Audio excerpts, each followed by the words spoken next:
I want to pick up a topic that we've been talking about all week, about the dangers of sexualizing teen girls. We had Miley Cyrus on the cover of Vanity Fair, and it crashed their servers this week. We talked about the hookup culture, a stupid show on CW that has kids in high school making out and having sex on television.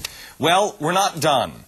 If you're a parent, there are some other things that you should know that should send shivers down your spine if you hear these three words: Grand Theft Auto. I know that when I say this, about 80% of the people in America that hear me are going, oh, geez, here's a crazy conservative on TV screaming about the dangers of video games. But like it or not, here's the point tonight. We are training our kids to be killers, and we are training our sons to treat women like whores. And here's how I got there. If you think that video games are just harmless fun, which everybody always says, you should know that our military, our leaders at the Pentagon, have never seen it that way. It started back in World War I. Young soldiers, we sent Americans out to the front lines over in Europe, and they wouldn't pull the trigger. Even there on the front lines with people charging them, they would not pull the trigger. It seems hard to believe in today's world, but killing each other is actually not a natural human instinct. Senior officers found if they trained the soldiers by putting a human silhouette on the bullseye during target practice, they could actually condition men to shoot more easily. The technology progressed. So did the training techniques. Paper targets evolved into electronic simulations, and welcome to the great-great-grandfather of the video game developed by the Pentagon. The method proved so successful that the military's firing rate, first time you had to shoot a human being, went from 15% in World War II to 55% in the Korean War, to over 90% in Vietnam, and now that number is almost 100. I want to make one thing clear before we go any further. I am not blaming all of society's problems on video games. That would be stupid to do. It is the entire pop culture. It's music, it's movies, it's radio, it's television, it's all of it. According to the Journal of American Medical Association, just television, the introduction of television in the 1950s caused a doubling of the homicide rate in America. These are all just small pieces of the same small, nightmarish puzzle. Grand Theft Auto was originally released back in 1997. The first three versions of the game have sold over 70 million copies. The newest version was released this week, and there were lines outside of the stores waiting to grab a copy. GTA version 4 projected to sell 9 million copies just by the end of the year. That is $450 million in sales. And who says crime doesn't pay? The game, in case you don't know, and God bless you if you don't, features Nico. He is a low-level Eastern European thug. He tries to rise up through the ranks through unbelievable acts of violence. Parents, listen up, because here's what you need to know tonight. In Grand Theft Auto, your son, or your husband, or your boyfriend, or whoever, can hire a prostitute, have sex with her, and then beat her to death with a baseball bat.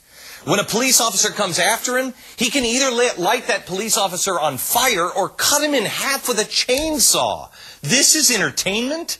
As he makes his getaway, Nico can carjack the ride of his choice and drive down a sidewalk, mowing down as many pedestrians as he like. It took 75 years and countless billions of dollars to train our soldiers to kill. Today, $60 buys your kid the same thing. Whatever happened to Pong? Gavin McKiernan is the National Grassroots Director for the Parents Television Council, and Jack Thompson is a Miami attorney who knows just how influential Grand Theft Auto can actually be. Jack, let me start with you. Tell me what happened in Alabama in 2003. In Alabama in June 2003, Devin Moore, having bought Grand Theft Auto 3 and Grand Theft Auto Vice City with no parent in sight at stores, played it obsessively 10, 12, sometimes 16 hours a day. I've talked with Devin Moore on death row in the Atmore facility in Alabama, and there's no doubt in my mind, nor was there any doubt in the mind of Ed Bradley on 60 Minutes, who broadcast this story, that but for Devin Moore's training on this cop-killing simulator, he would not have been able to kill 3 cops in Fayette, Alabama, who are now dead and in the ground. We are suing Take-Two, Sony, Walmart, and GameStop for having trained Devin Moore to kill. He had no history of violence, no criminal record. Okay, a lot of people, Jack, will say that, you know what, okay, so there's one kid that went bad. Oh, no. There have been dozens. We could fill up the next 30 minutes talking about school shootings linked to Grand Theft Auto Vice City, such as the one in Red Lake, Minnesota. Cho of Virginia Tech, who killed 32, trained, by the way, on Counter-Strike Half-Life. This is a murder simulator. And what makes the sale of this game, Glenn, a criminal act, which Take-Two knows is a criminal act, is the incredible levels of simulated sex in the game. You can go into an adult strip club, have oral and anal sex, S&M between women in the club, and indeed to sell this to a minor, which is occurring at Walmart and Best Buy right now, is a criminal act, and I'm working with law enforcement to have criminal prosecutions brought. Gavin, let me go to you. I want to show, I saw some of the video, and I'm not going to play any of the stuff that Jack just talked about. I want to show you just a scene here.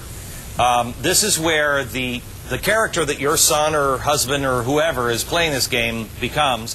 He's just had sex with a prostitute, and then he kills her in any fashion that he wants. It could include a baseball bat, but here are some of the highlights. Watch this. I'm a hired killer and I pay for sex. My mother would be ashamed. Come on, out of the way. Stop crying and stay down. This is what people are playing for entertainment.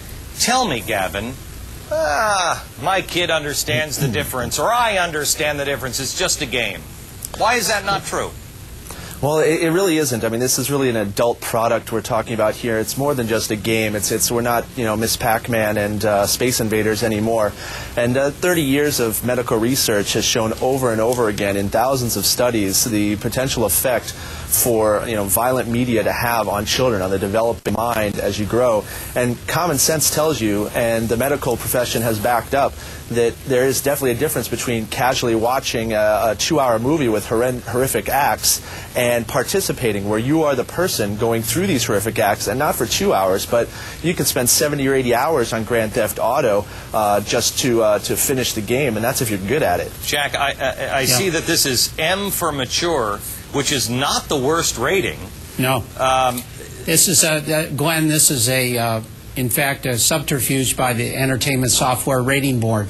This game should be rated adults only. In fact, the sex in the game was taken out so it could even be sold to adults in Australia. Okay, so what is adults only? If this is only getting where you can have sex with a prostitute and beat her to death with a baseball bat, what is adults only? Well, that's what this game ought to be. And what happens, Glenn, is that because Best Buy, Walmart, Target, so forth will not sell an adults-only game, the ESRB comes up with a phony rating and puts a mature on it, and therefore it is being sold to teens. This is a criminal act in violation of 47 states and the federal jurisdiction's laws regarding sexual material harmful to minors.